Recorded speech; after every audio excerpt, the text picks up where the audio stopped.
Chief justice of Pakistan justice Isa Faez, جس کے سر کی قیمت 1 کروڑ روپیہ لگائی گئی ہے۔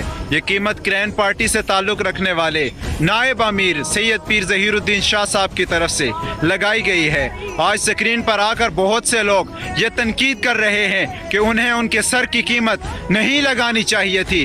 میں ان سب سے یہ پوچھنا چاہتا ہوں کہ تم پہلے کہاں مر گئے تھے جب رسول خدا کی عزت اور ناموس پر حملہ کیا گیا؟ تمہاری غیرت کہاں مر گئی تھی؟ آج تمہاری غیرت عیسیٰ فائز کے لیے تو جاگ گئی، مگر رسول خدا کی عزت کے لیے کیوں نہ جاگی؟ آخر تم نے کلمہ کون سے نبی کا پڑھا ہے؟ قدر نبی کا یہ کیا جانے دنیا دار کمینے، قدر نبی کا جاننے والے سو گئے بیچ مدینے۔ آج عیسیٰ فائز کی عزت کا مسئلہ تو تمہیں سمجھ میں آ گیا، مگر افسوس ہے تم پر مسلمانوں کہ تمہیں رسول خدا کی عزت اور ناموس کا مسئلہ ابھی تک سمجھ میں نہ آ سکا۔ رسول اللہ کی عزت اور ناموس کا مسئلہ ابو بکر صدیق سے پوچھو۔ مسلمہ کذاب جس نے نبی ہونے کا دعویٰ کیا، ابو بکر صدیق نے اسی لمحے اس کا محاصرہ شروع کر دیا اور اپنا لشکر لے کر میدان عمل میں اتر گئے، اور 1200 اصحاب نے جام شہادت نوش فرمایا، جس میں 700 حافظ قرآن بھی تھے۔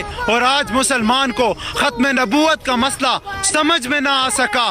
دل میں عشق محمد نہیں ہے اگر کلمہ سننے سنانے سے کیا فائدہ؟ خشک سجدے کیے خوب ماتھا گھسا اور پیشانی پہ داغے سجدہ بنا، قلب داغے محبت سے خالی رہا، یوں ہی ماتھا گھسانے سے کیا فائدہ؟